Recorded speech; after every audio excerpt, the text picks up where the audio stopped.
વતનામૃત આપણે સારંગપુરનું બીજું ચાલે છે, આજે પૂર્ણ કરીએ. વાત એમ છે, ભગવાનની મૂર્તિ ચિંતામણી સમાન છે. નેત્રને શ્રોત્રને એમ દંડ દેવો કે તું ભગવાન સિવાયના બીજા રૂપ જોઈ જોઈને મરી જઈશ તો એ તને શું લાભ થશે? એનાથી કંઈ મોટી પદવી નહીં મળી શકે. અને આપણે બધાને જાણીએ છીએ કેટલો લાભ થાય. આ જગતના રૂપ જોઈએ, સ્ત્રીનું જોઈએ કે પુરુષનું જોઈએ, કોઈ મકાનનું જોઈએ કે કોઈ બાગ બગીચાનું જોઈએ, તેનાથી ફળશ્રુતિ શું મળે? એનાથી ફળશ્રુતિ મળે શું? લાંબી ફળશ્રુતિ થતી નથી. અહીંથી અમદાવાદ જવાય છે, અમદાવાદ જવામાં આપણે જવું છે તો રસ્તા ઘણાય છે. અહીંથી નેધુ ચોકડી થઈને જવાય, અહીંથી આ રસ્તા થઈને જવાય, પણ એ સુકરા રસ્તા પકડવાના જરા છે. આ સીધો રસ્તો છે, 20 કિલોમીટર પહોંચી જઈએ છીએ તો 50 કિલોમીટર ચક્કર મારવાની શું જરૂર છે? આ રૂપો જોઈ જોઈને કરવાનું શું? માણસ રૂપ જોયા કરે, આ જોયા કરે, તે જોયા કરે, પણ આખરે કરવાનું શું? આખરે ભગવાનની પ્રાપ્તિ. તો ભગવાનની પ્રાપ્તિ નહીં થાય, જો ભગવાનની પ્રાપ્તિ નહીં થાય તો કરેલું નિષ્ફળ જ છે. એટલા માટે મહારાજ કહે છે કે હજી તને સિદ્ધદશા આપી નથી અને કંઈક અલ્પ સુખ મળશે, તેમાં જમપુરીનો માર ખાતા ખાતા અંત નહીં આવે. આ જગતના વિષય સુખ મળે તો જમપુરીના નરક જેવો છે. એમાં શું અંદાજ? કોઈ સ્ત્રીનો પ્રસંગ થયો, આ જગતનું ક્ષણિક સુખ મળ્યું, પુરુષનો સ્ત્રીને પ્રસંગ થયો, ક્ષણિક સુખ મળ્યું, તેનાથી પરિણામ શું આવે? લાંબુ તો ના આવે ને. અને એ સુખમાં જગન્નાથ કરીને એક પંડિત થઈ ગયા, બહુ સારા વિદ્વાન, ખ્યાત નામ હતા, દુઃખી બહુ, તકલીફ બહુ, કેટલું વેઠવું પડ્યું જગન્નાથને, કેટલું વેઠવું પડ્યું. તે એટલી બધી એટલો સુખ માટે ભેગા સુખ, એને એમ થયું કે આટલું દુઃખ કે ના કહેવાય, દુઃખ ભરડો ઘાલી ગયું. બ્રાહ્મણ હતા, એની આજીવિકા ચલાવી શકતા હતા, પણ એ જગન્નાથ બ્રાહ્મણ એ સુખ માટે કે કંઈક વિષય સુખ મળે એના માટે દિલ્હી ગયા. અકબરના પુત્રનું નામ ભૂલાઈ ગયું, શું હતું કે મને યાદ હતું, ભૂલાઈ ગયું. એ તેનું શાસન હતું અકબરના છોકરાનું. અકબર તો હાલે ગયેલા. એના શાસનમાં ગયા અને એને બિરદાવલથી દે. આપણા વિદ્વાન તો હતા જ, પંડિત જ હતા ને. જો એ જગ્યાએ આપણા પૂર્ણાનંદ સ્વામી સંપ્રદાય નીકળી ગયા અને ધ્રાંગધરના રાજાએ સામેથી બોલાવ્યા, પણ એ છતાં એકના બીજા ના થયા. એને શું કીધું કે તમે હવે સ્વામિનારાયણ સંપ્રદાયમાંથી નીકળી ગયા છો અને હવે તમે સ્વામિનારાયણ ભગવાનના કાવ્ય કીર્તન નહીં કરતા હો તો મારા કાવ્ય કીર્તન કરો, હું તમને સોના ચાંદીથી વધાવી દઉં. ત્યારે પૂર્ણાનંદે શું કોઈ સંપ્રદાયમાંથી બહાર નીકળી ગયા છે, મહારાજના આશ્રયમાંથી બહાર નીકળ્યા છે, પણ નિશ્ચય કેવો? રાજાને કહી દીધું મોઢો ઉપર કે હે રાજન, જે મોઢે પાંદબેડા ચવાય હોય એ કોલસા ન ચવાય. એ કોલસા ચવાના આ ભાગી નથી. તો સ્વામિનારાયણ ભગવાન તો પાંદબેડાના રૂપ છે, એનું વાગોડાય, તારે ના વાગોડાય. કેવું કેવું જુઓ. એ જગન્નાથ એટલા વિદ્વાન હતા, પૂર્ણાનંદ એટલા વિદ્વાન નહીં હોય, પણ સત અસતનો વિશ્વ વિવેક હતો. જગન્નાથને સત અસતનો વિવેક ન રહ્યો અને જગત ત્યાં ગયા, સ્તુતિ કરી, રાજા રાજી થયા અને રાજા એટલા ખુદ થયા. રાજાએ કીધું કે જગન્નાથજી, તમારે આ રાજ્યમાં જ્યારે આવવું હોય ત્યારે આવી શકો છો અને મારી સ્તુતિ કરી શકો છો. સ્તુતિ કોની કરી? વિદ્વતા હતી, તો વિદ્વતા હશે શું કામ આવી? એ વિદ્વતા ભગવાન માટે કામ ન લાગી, ઈશ્વર માટે કામ ના લાગી. વિદ્વતા હતી, વિદ્વતા શું કામ લાગી? જ્યારે આપણા સંપ્રદાયના સંતોને વિદ્વતા ભગવાન માટે કામ લાગી. બસ એક પુરુષોત્તમ મેરે તો એક તુમ હી આધારા, તુમ મોકો મિલ્યો તો આનંદ અતિશય, બિસરત દુઃખ બારંવારા. બસ એક મૂર્તિનું ચિંતન, ગમે તેવું દુઃખ હોય તે વિસરી જાય તમારા શરણમાં રહીએ તો. જગન્નાથજીને એટલી બધી સંપત્તિ મળી, પરિણામ શું આવ્યું ભાઈ? બ્રાહ્મણ હોવા છતાં મુસ્લિમ સ્ત્રી સાથે લગ્ન કર્યા. આટલો વિદ્વાન હોવા છતાં મુસ્લિમ સ્ત્રીની સાથે લગ્ન કર્યા. સુખની પાછળ દુઃખ અહીંયા જ મળે છે.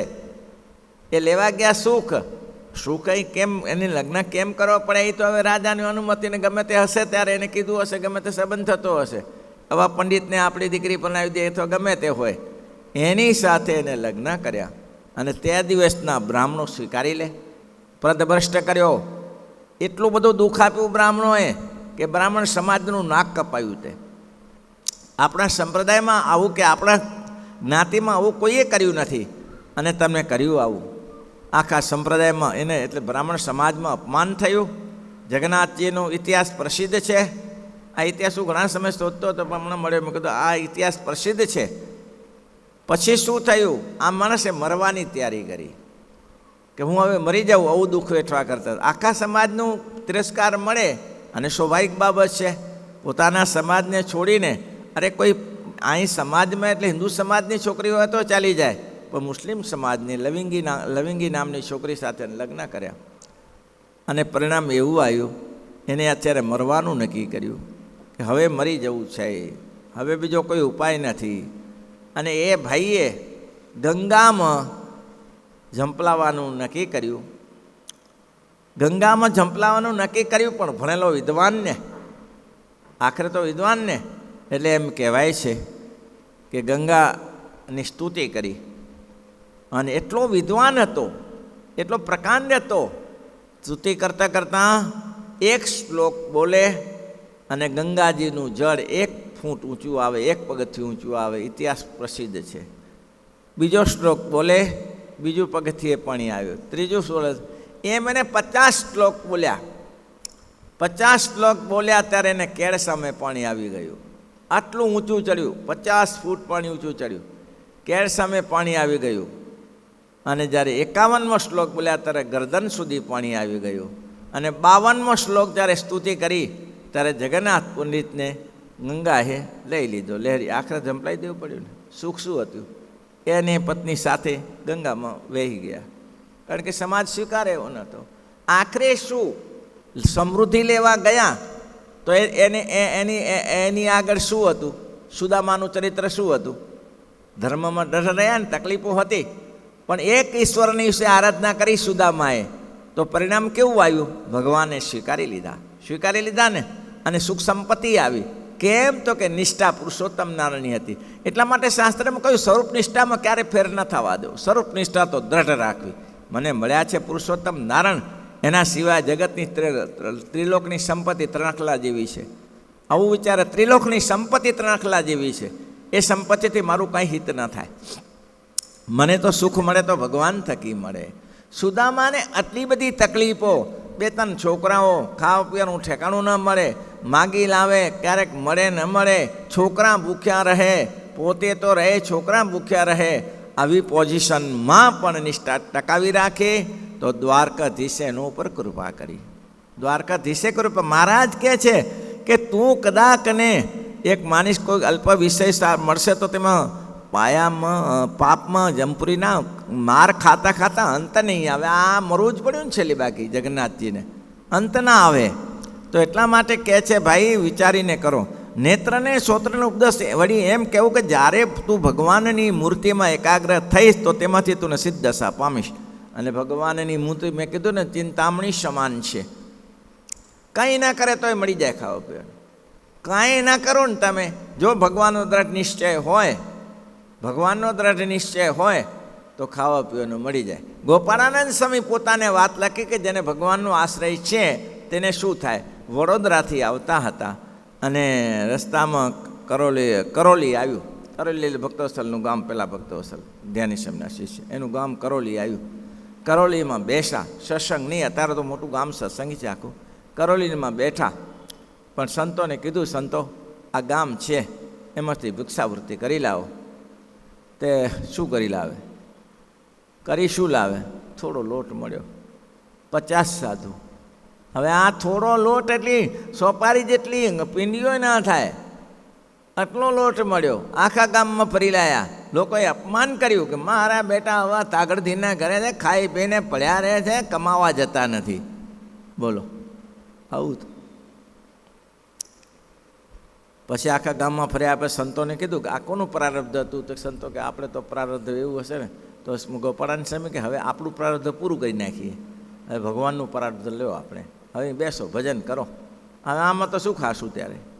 આ એક ગોળી સોપારી જેમાં શું ખાશું ત્યારે? બેસીને ભજન કરો, ભજન કરો. હા, તે સમયે પાછું પ્રકરણ એવું કે લોટે પાણીમાં બોરીને પછી ગોળીઓ બનાવવાની. તે જે લોટ મળ્યો હશે એમ બધું બોળતા હશે. એ જ ઘડીએ કાનમ દેશથી અજુભાઈ આવ્યા અને અજુભાઈએ કહ્યું, સ્વામીજી જય સ્વામિનારાયણ, બહુ સારા સત્સંગી, સારા સત્સંગી. હા, જય સ્વામિનારાયણ. આ શું કરે છે? તો કે આ ગામમાં ભિક્ષાવૃત્તિ કરવા ગયા હતા અને આટલો લોટ મળ્યો છે, એ થોડું થોડું મુખવાસમાં લેશું એમ. ઓહો હો, આ દુઃખ હોય? આશ્રય કે ન કર્યો? બધા સંતો ભગવાનનું ભજન કરવા બેઠા. આ તકલીફ હોય? બેસો સામે, કાંઈ પણ લોટ પલાળવો નથી. હું હમણાં આવું છું, અહીંયા જ બેસજો, હું આવું એટલી વાર. એના વેવાઈ ત્યાં રહેતા હતા. એના વેવાઈને ત્યાં, એને વેવાઈને તો છોકરો લીધેલો, એટલે વેવાઈ ત્યાં રહેતા હતા. વેવાઈને ત્યાં ગયા તો વેવાઈએ કહ્યું, ઓહો હો, વેવાઈ આવ્યા, આવો આવો આવો. એ તો બધા નાસ્તા પાણીનું આ ને તેને જમવાનું બધી તૈયારી કરી, દાળ ભાત ભજીયાને બધું બનાવવાની તૈયારી કરી. વેવાઈ, આજ તો સરસ ભજન બનાવીએ. તો કે મારે ભાઈ જમવાનું નથી આજે. કેમ? તો મારા ભગવાન ભૂખ્યા છે, તો ભગવાનને લાવો ધરાવી દઈએ. તો કે ના, ભગવાન ઘણા છે, મારા ભગવાન ભૂખ્યા છે. ભગવાનનું પ્રારબ્ધ લે. મહારાજ કે ભગવાનની મૂર્તિ તો ચિંતામણી સમાન છે, માણસ પાછો કેમ પડે? તો કે મારા ભગવાન ભૂખ્યા છે. તો કે ભગવાન કોણ? તો ગોપાળાનંદ સ્વામીને એના 50 સાધુ. તો હા, એ તો અહીંયા આવ્યા હતા, તમે કાંઈ આપ્યું? ના, અમે તો શું આપીએ, આ તો ઘણા બાવા ફરતા હોય. તો એ મારા ભગવાન ભૂખ્યા છે ને, ત્યારથી મારથી ના જમાય. તો કે બોલો શું કરીએ? દાળ ભાત શાક લાડુ બનાવ્યા અને સંતોને પ્રેમથી થાળ સંતોને સીધું આપ્યું. અને સંતો કહ્યું, સંતો તાવડો મૂકો અને બનાવો સરસ મજાના દાળ ભાત શાક લાડુ, આજે જમાડો ઠાકોરજીને, પછી જ મારે જમાશે. બોલો, કોનું પ્રારબ્ધ કામ કર્યું? ભગવાનની મૂર્તિ ચિંતામણી સમાન છે. જ્યાં સુધી તમારો તમને દઢાસરો હશે ત્યાં સુધી ભગવાન તમને કંઈ, દ્રૌપદીજીને કોઈ ભીષ્મ ઉપર, કૃપાચાર્ય, દ્રોણાચાર્ય ઉપર વિશ્વાસ હતો, 5 પાંડવો વિશ્વાસ ભગવાન ના આવ્યા. પણ એક વિશ્વાસ કરો કે હવે તારો આધાર છે, ત્યારે ભગવાન આવી ગયા.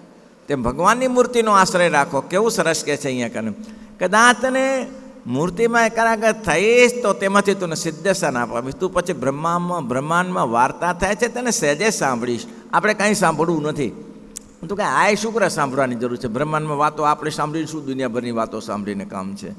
હરિના જન તો મોક્ષ ન માગે, હરિના જન તો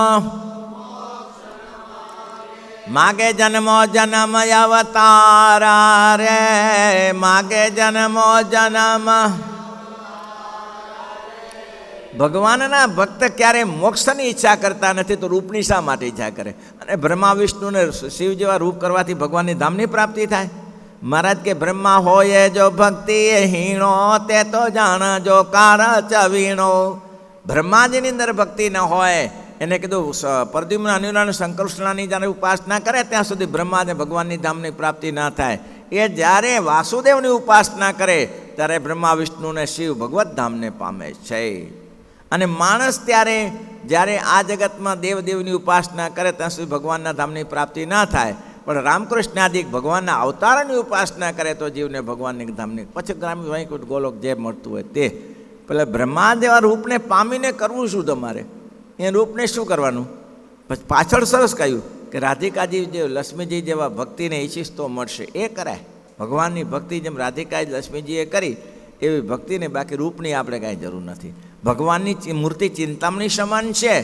કોઈ રાજાની આપણે પ્રસન્નતા મળી તો એની પાસેથી મેં કીધું તો ને, પેલું જોડા ન મગાય, બૂટ ચંપલ ન મગાય. સાહેબ બૂટ ચંપલ તૂટી ગયા છે, રાજાની પાસે એ મગાય? એ માગવા લાયક છે? તારે પુરુષોત્તમ નારાયણ પ્રગટ થાય ત્યારે એની પાસે રૂપ ના મગાય. માટે વિચારીને કરો ભાઈ, કે કદાચને સ્વાભાવિક બાબત છે, સમય પૂરો થઈ ગયો, તમારો જીવન યાત્રા તમારી પૂરી થઈ ગઈ અને ભગવાનની મૂર્તિ સિદ્ધ થઈ નહીં, તો પણ 1600ની વેતનામર 5મું વેતનામર છે ને. 5મા વેતનામર ભગવાનના ભક્તને ભગવાનનું ધ્યાન કરવું. ધ્યાન કરતાં ભગવાનની મૂર્તિ ના દેખાય તો કાયર થઈને મૂકી દેવી નહીં. કેમ તો કે આજે નહીં તો કાલે એવા ધ્યાનવાળા છે, તેના ઉપર ભગવાનની પ્રસન્નતા થાય છે. ધ્યાન કરશો તો ભગવાનની, કાંઈક કરો તો પ્રસન્નતા થાય. માનસી ના કરો તો ધ્યાન ક્યાંથી થાય? બોલો. માનસી ના કરો, અને માનસી કરે તો અગડમ બગડમ કરીને પૂરું કરી નાખે. માનસી એટલે પૂરું. એમાં હું ભગવાન ખાય શું? સવારે પૂજા કરે છે ને, એમાં લોકો નૈવેદ્ય ધરાવે. નૈવેદ્યમાં શું હોય? એક સાકરની કણી હોય, એક બદામ હોય. હવે મૂર્તિઓ 10-12 રાખી હોય. હવે આ બધાને ધરાવવા જઈએ તો કેટલું એને ભાગે આવે? ભાગે કેટલું આવે? તો ભગવાન કે હારો કંજૂસ જ છે ને ત્યારે કે થાળ તો વ્યવસ્થિત ધરા. તેમાં માનસી એવી ફટોફટ પતી જાય. અને એમાં જો કામ હોય, ઉતાવળ હોય તો વાત મૂકો, ઝડપથી ચાલે. હું એક ફરા ગામડામાં ફરવા ગયેલો, મેઘપુર ગામમાં ગયેલો, કચ્છમાં. મેં કીધું, છોકરું સવારે પૂજા તો કરો છો ને? કરીએ છીએ ને. કે ધંધો શું કરો છો? ટ્રકમાં ઈંટો ઉપાડવાનો. અચ્છા, વહેલા ઉઠતા હશો તો ટ્રકમાં તો અમારે સવારે 4 વાગે મારી ટ્રક ચાલુ થઈ જાય. તો પૂજા કરવાનો ટાઈમ ક્યારે મળે? એટલો બધો ટાઈમ ના મળે, પણ કરીએ ખરા. 2-3 જણા ભેગા થઈએ, એક જણો માનસી કરે, એક જણો મારા કરે, એક જણો તિલક ચાંદલો કરે ને પૂરું કરી દઈએ. લ્યો, મધ્યારો ધંધો છે ભાઈ, મધ્યારો. 5 જણા ભેગા થઈએ, એક માળા કરે, એક માનસી કરે, એક પૂજા પાથરે. બધા ભેગા થઈ એટલે પૂજા થઈ જાય. આ પ્રત્યક્ષ મને કીધેલું, મેં તમને કહું છું. મેઘપુરમાં આ વાત થઈ તેને 50-55 વર્ષ ત્યાં છે. હજી ભૂલાય નહીં, એવી વાતો ના ભૂલાય ને ટ્રકમાં જનારાને. તો આનાથી ભગવાન રાજી થઈ જાય, રહી જાય ભગવાન રાજી. અરે ગદગદ કંઠ થઈને આગળ વેચના મર્તમાં આવે છે 3જામાં કે માનસી, આને સ્વયંપ્રકાશ આને સ્વામી પૂછ્યું છે કે માનસી પૂજા શ્રેષ્ઠ છે કે ભગવાનની બાહ્ય પૂજા? મહારાજ કે ગદગદ કંઠ થઈને કરે તો માનસી એ શ્રેષ્ઠ છે, અને ગદગદ કંઠ થઈને કરે તો બાહ્ય પૂજા એ શ્રેષ્ઠ છે. પણ એકાગ્ર ચિત્તથી થવું જોઈએ તો સિદ્ધસાને પાવ્યા. વિના રૂપને જોઈને મરી જઈશ તોય પણ તને રૂપ મળશે નહીં. ગ્રામ્ય શબ્દ સાંભળીને મરી જઈશ તોય તેને કરીને બુદ્ધિ તો તેથી ભ્રષ્ટ થઈ જશે. ભ્રષ્ટ જ થાય ને બુદ્ધિ. જેને ગ્રામ્ય શબ્દ સાંભળ્યા છે, જે લોકો શબ્દ સાંભળીને પરણવા માટે તૈયાર થયા છે, એને જુઓ, એક કે ભલીવાર નહીં જતો, એક કે ભલીવાર નહીં દેખાતી. એટલા પરણ્યા છે ને એટલા ભલીવાર નહીં દેખાતી. કારણ કે સુખ થોડું છે, દુઃખ વધારે છે, પણ મજા આવે ભાઈ. દુઃખ થોડું, સુખ થોડું, દુઃખ વધારે છે, પણ મજા આવે એમાં. પેલાને જેવું કે ભાઈ સોનું જોઈએ, સોનું મળશે, દુઃખ ભયંકર છે, તો દુઃખ વેઠી લેશું, સોનું લેવા 4 દક્ષિણ દિશામાં જાઓ, ત્યાં તમને સોનું મળશે. ત્યાં ગયા તે 20 કિલો સોનું મળ્યું. 20 કિલો સોનું લઈને આવ્યા. રસ્તામાં આવતા બુદ્ધિ બગડી. પૈસો છે ને, બુદ્ધિ બગડી. એટલે કે 4 જણા છીએ, 20 કિલો સોનું, 5-5 કિલો આવશે. 2ને પતાવી દીધા હોય ને તો 10-10 કિલો આવી જાય. એટલે આગળ ઝાડ આવ્યું, સોનું તો ઘણું હતું, ટુકડો લઈ ગયા. વટાઈ જાઓ, એક જણાને કીધું લાડુ બનાવ્યા, અમે અહીંયા ધ્યાન રાખીએ છીએ. લાડુ બનાવવા ગયા, ઓલાની બુદ્ધિ બગડી. પહેલાં એ શું બુદ્ધિ બગાડી કે આપણે એક કામ કરવાનું, શું થોડા ઘીના ચોખ્ખા લાડુ બનાવવાના, અને થોડામાં ઘી ઓછું નાખવાનું, કોરા લાડુ, અને એમાં ઝેર નાખી દેવાનું. લાડુ ઘીવાળામાં ઘી વધારે હોય ને એમાં ઝેર નાખી દેવાનું. પહેલાં ખાસ એટલે મરી જશે, એટલે 10 કિલો આપણે આવી જશે. નક્કી કરી લાડુ બનાવી દીધા, શેર ઘીના ઝેરવાળા, અને કોરા લાડુ બનાવ્યા. પછી આ લોકો આવ્યા કે તમે આટલું કામ કરી આવ્યા, તો હવે તમે એટલું કામ કરો ને. શું કે આ વાવ છે એમાં પાણીએ ભરતા, તો ભરતા આવી. પાણી ભરવા ગયા ને પથરા ત્યારે રાખ્યા, અંદર જ પતાવી દીધા. 2 ગયા. હવે કેમ? હવે શાંતિ, 10-10 કિલો પૂરું. પછી જુઓ મારા બેટા કે પોતા માટે ઘીવાળા લાડુ કરી લે ને આપણા માટે કોરા લુખા કરે. આપણે એવા મૂર્ખા નથી, આને આ જ કરાય. ખાધા લાડુ ને ત્યાં તમે કહેશ એમ થઈ ગયું. સોનું મળ્યું પણ દુઃખ પાર વગરનું ભાઈ. એટલે મહારાજ કહે છે કે એમાંથી કંઈ મરી જઈશ તો કરીને બુદ્ધિ તો ભ્રષ્ટ થઈ જશે, પણ તેમાંથી કંઈ પ્રાપ્તિ નહીં થાય. એવી રીતે નેત્ર અને શ્રોત્ર ઉપદેશ દઈને ભગવાનની મૂર્તિમાં રાખવા.